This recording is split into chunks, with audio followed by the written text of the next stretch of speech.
அம்பையை கடத்திச் சென்ற பீஷ்மர். மகாபாரதத்தில் வரும் பெண் கதாபாத்திரங்களில் முக்கிய பங்கு வகிப்பவள் அம்பை. காசி ராஜனின் மூத்த மகளாக ஒரு ராஜகுமாரியாக மட்டுமே நமக்கு அறிமுகமாகிறது அம்பையின் பாத்திரம். பின்பு மகாபாரத வரலாற்றில் முக்கிய இடத்தை பிடிக்கிறது. அந்த இடத்திற்கு அப்பெண் கொடுத்த விலை கொஞ்ச நஞ்சமில்லை. வாழ்வில் சில நேரங்களில் புகழை விட, கொண்டாடப்படுதலை விட நிம்மதியும் மன அமைதியுமே மேலானது.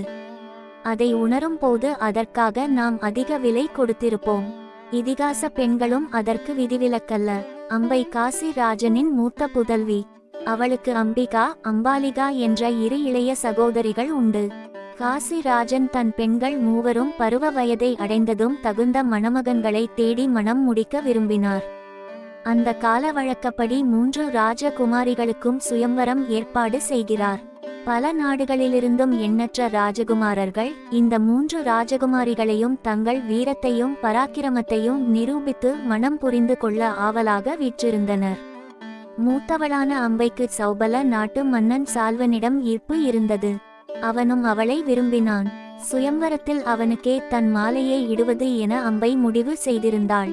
மனதில் இருக்கும் தன் காதலன் சபையில் இருக்க அம்பை எப்போதையும் விட அன்று வெகு சிறப்பாக தன்னை அலங்கரித்து கொண்டாள். மனம் முழுவதும் கற்பனைகள் பொங்கியது. கண்கள் மின்ன அவனை சபையில் காணப்போகும் நேரத்துக்காக காத்து கொண்டிருந்தாள். சபைக்கு வந்ததுமே கண்கள் சால்வனை தேடின. கூடவே மனதில் அவன் தோள்களில் இன்று என் மாலை தழுவும், அடுத்து நான் தழுவுவேன் என்ற நினைப்பு வந்ததும் பெண்ணுக்கே உரிய நாணம் வந்து அப்பிக்கொண்டது. கன்னம் சிவந்து தலை குனிந்தாள்.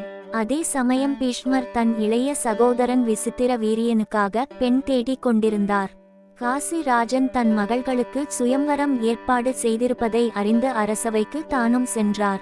அரசவையில் வீற்றிருந்த மன்னர்கள் சிலர் பீஷ்மரது புகழையும் வீரத்தையும் கருதி விலகி வழிவிட்டனர்.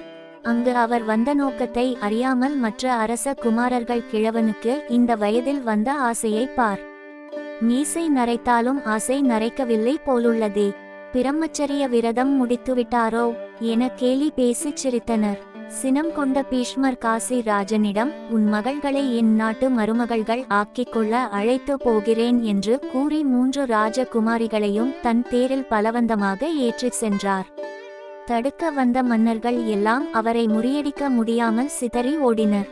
அம்பையின் காதலன் சௌபல நாட்டு மன்னன் சால்வன் தன் காதலியை பீஷ்மரிடம் இருந்து காக்க கடைசி வரை போராடினான். ஆனால் அவனாலும் பீஷ்மரை வெல்ல முடியவில்லை. சால்வன் பீஷ்மருடன் தனக்காக போராடியதைக் கண்டு அவள் மனம் பெருமிதத்தில் விம்மியது. யாராலும் தோற்கடிக்க முடியாத வீர புருஷர் பீஷ்மரையே எதிர்த்து போராடும் அவனது தன்னம்பிக்கையை கண்டு வியந்தாள். அதற்கும் மேலாக அவன் தன் மேல் கொண்டுள்ள காதலையும் எண்ணி உருகினாள். தன்னை காத்து தன்னுடன் கூட்டிச் சென்று விடுவான் சால்வன் என்று மனமாற நம்பினாள். கடைசி வரை போராடிய சால்வனால் பீஷ்மரை முறியடிக்க முடியவில்லை. தடுமாற ஆரம்பித்தான். மனம் பதைக்க தான் கண்ட கனவெல்லாம் புகை போல கண் எதிரிலேயே கலைவதை கண்டாள் அம்பை. கடைசியில் சால்வன் பீஷ்மரை போராட்டத்தில் எதிர்கொள்ள முடியாமல் தன் நாடு திரும்பினான். சுயம்வர மாலையுடன் சபையில் காத்திருந்த பருவ வயது ராஜகுமாரிக்கு சற்றும் எதிர்பாராத இத்திருப்பம் அவள் இதயத்தை நடுங்கச் செய்வதாய் இருந்தது. வேறு வழியின்றி பீஷ்மரோடு அஸ்தினாபுரம் சென்றாள். வழி எங்கும் பலவாறாக யோசித்து ஒரு முடிவுக்கு வந்துவிட்டாள். இதை சபையில் அவள் நின்றிருந்த தோற்றம் காட்டியது. நீதி அடுத்த பதிவில் பார்ப்போம்.